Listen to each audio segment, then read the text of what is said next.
At the beginning of the story, we see a beautiful woman named Alice, age 40. Alice has been working for the past 8 years at a fashion magazine in Paris. She is fully dedicated to her career, but her strict personality and old-school mindset have become obstacles in her progress. Because of this, she hasn't received a promotion in the last 4 years. Alice is divorced from her husband and lives alone with her young daughter. But due to her busy work life, she can't spend much time with her child. Every morning, before going to work, she drops her daughter off at her sister's house. Her life is already very lonely, and she can't make time for herself either. Alice travels to Brazil for company work, and after finishing her assignment, she boards a flight back to Paris, where she meets a young man named Adam. Adam is 20 years old and a college student. He originally had an economy class ticket, but due to a problem with his seat, he is upgraded to business class. Right next to Alice, Adam is thrilled to sit in business class for the first time, while Alice stays busy working on her laptop. During the flight, the plane suddenly hits heavy turbulence. Alice gets scared and instinctively grabs Adam's hand. Adam feels secretly happy, because it's the first time a woman has ever held his hand like that. He becomes attracted to Alice. After a while, the plane lands, and Alice gets ready to leave. Adam wants to talk, but Alice simply says bye and walks away. Later, Adam notices that Alice's pen drive fell under the seat. He rushes outside the airport to return it, but it's too late. Alice has already left in her sister's car, and Adam can only watch her from a distance. On her way home, Alice's sister tells her about a young man. He is a doctor, and she insists that Alice should meet him. But Alice doesn't want to get married, so she politely declines. This makes her sister angry. She wants Alice to marry a good man and start a new life. After that, Alice goes to the office, but her co-workers don't like her strict and harsh behavior, and they gossip about her. However, there is one male friend in the office who supports her in every matter. One of the staff members tells her, "Madam, a young man named Adam called. He wants to talk to you." But Alice replies, "I don't know any Adam," and ignores the call. Later, Alice meets her boss to talk about a promotion, but the boss says, "Your articles feel outdated now. People aren't interested in them anymore. You need to bring something new and exciting. If this continues, I may have to let you go." Hearing this, Alice stays late that night working in the office. She thinks to herself, how can I bring something new and interesting? At that moment, she finds the note given by the staff member, the one that mentioned the young man who had talked about the pen drive. She suddenly remembered she had accidentally left her pen drive on the plane. Without delay, she calls Adam and asks, "Where are you?" Alice says, "I need my pen drive. It's really important." At that time, Adam was at a bar with his friend. He tells Alice to come there. When Alice arrives outside the bar, Adam takes her inside and introduces her to his friends. Interestingly, 2 of Alice's female co-workers were also there, and they were very surprised to see Alice with Adam. Alice wants to quickly get her pen drive and leave, so she asks Adam for it. Adam says, "The pen drive is at my house, so we'll have to go there." They go outside, and Adam tells her to ride on his scooter. It's Alice's first time on a scooter, so she hesitates a little. Adam gives her a helmet. Alice struggles to put it on properly, and Adam helps her. At that moment, the 2 co-workers from the office secretly take a photo from a corner, making it look like Alice and Adam are kissing. They quietly post the photo online. Adam takes Alice to his house, where his father is also present. Adam deliberately delays giving her the pen drive, just so he can talk with Alice a little longer. Finally, when he gives her the pen drive and Alice starts to leave, Adam asks, "Should I take you on the scooter?" Alice replies, "No, I'll take a cab." Then Adam asks, "Can we ever go out for coffee together?" Alice doesn't say anything in response. She smiles slightly, says, "Thank you,"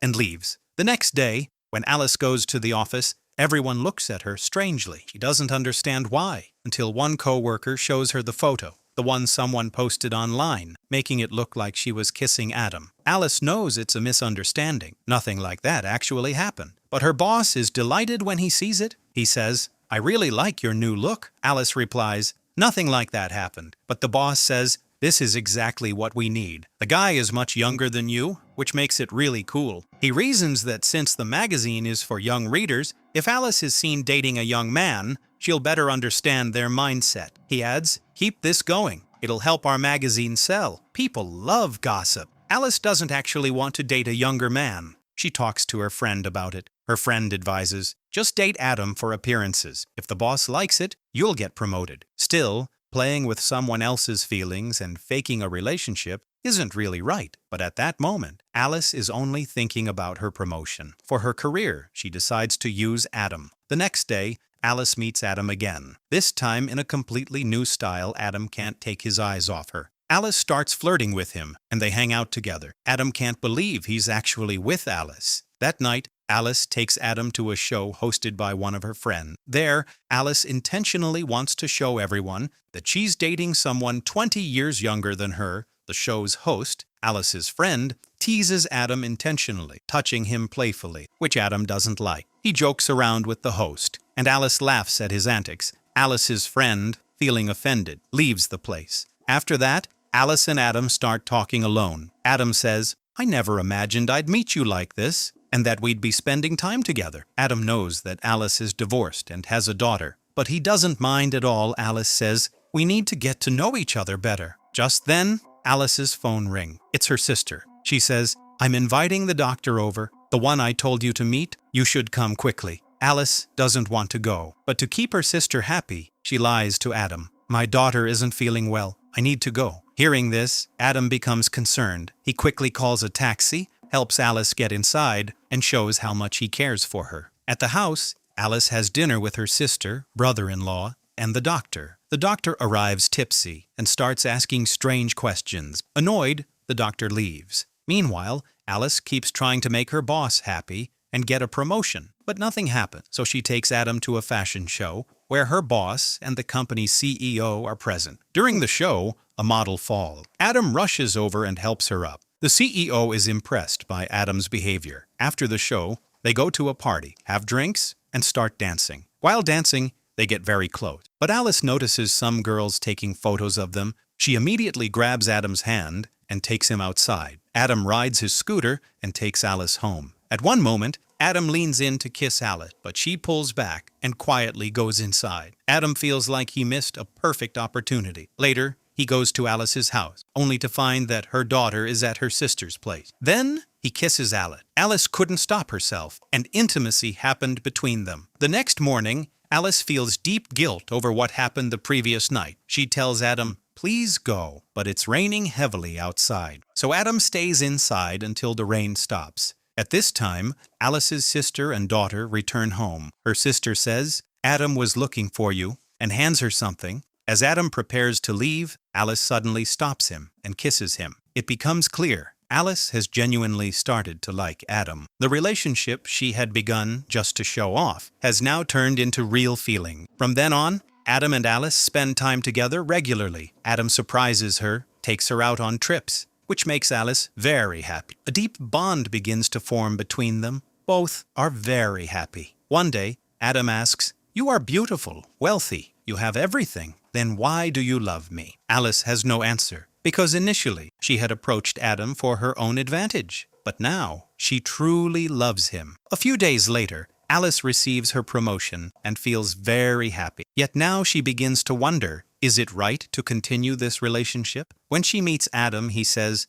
"I love you very much. I want to marry you." Alice is stunned. She says, "We are very different. I am 20 years older than you. I have so much unfinished work in my life. We cannot continue this relationship." She adds, "I love you, but I have many responsibilities. I have a daughter. I have my career. In this situation, we cannot be together. And what will people say about us?" This fear also haunts her. She says, "Maybe this is for the best. We should stop here." But Adam doesn't want to accept her words. Still, Alice leaves. She knows, at first she had used Adam only for her promotion, but now she truly loves him. Yet responsibility and fear of society push her away from Adam. Alice is left alone. For her, forgetting Adam becomes incredibly painful. On the other hand, Adam is also heartbroken. He shares his sorrow with his father. His father advises him, "When I was your age, I fell in love too. These are part of life. You must move forward." A few days later, at Alice's office,